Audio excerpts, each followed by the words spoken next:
Oh, yeah!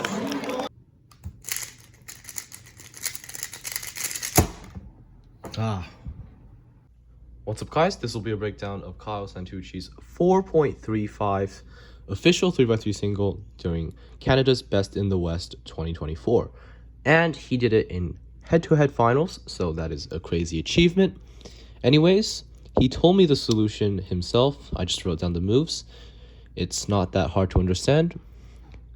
But he planned 3 pairs and he executed it as fast as possible, which led to this crazy time. So the start was just insert this cross edge and then insert this cross edge. And he did not preserve this free pair.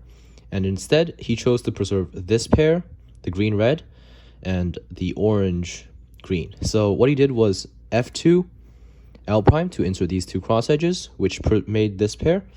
And this pair, if he solves this cross edge with D2 L prime, it gets preserved. And this pair stays a free pair. So he inserts the back pair first, because there's a rule that if you have 2 free pairs, if you insert the split free pair, the built free pair will always be made. But if you insert the built pair first, it will break up the split pair in some situations. But if you do this, this pair will always be preserved. So that's what he did.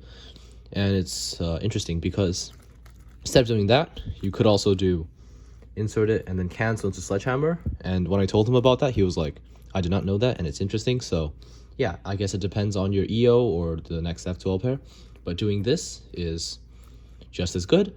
And here, he planned the 3rd pair in inspection, and he said when reconstructing it that it would have been better to pair it up like that and then insert, because it would give him a free pair.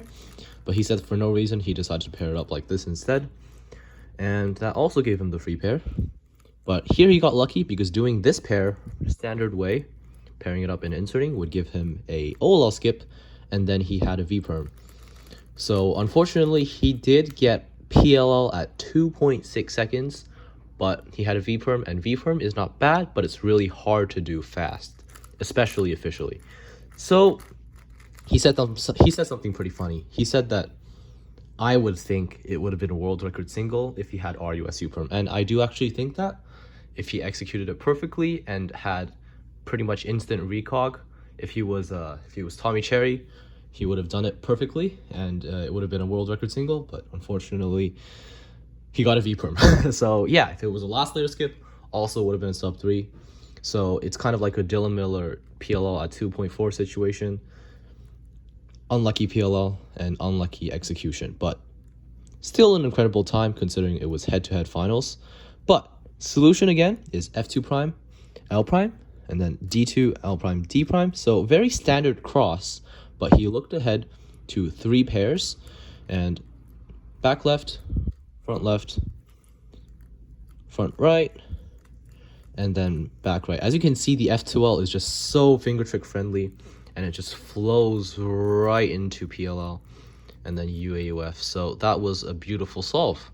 When I saw it, I was like, wow, he has PLL at like 2 seconds, and then it turned out to be a 4.35. So yeah, this was a crazy comp. I did terrible, but who cares? I don't matter. But anyways, it's funny because this was the only sub 6 at the entire competition.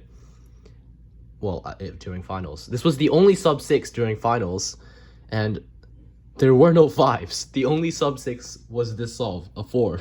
So yeah, that was a crazy solve, and I'm really impressed by it. Kyle, you will get sub 4 one day, and you will get world record average too. See you next time.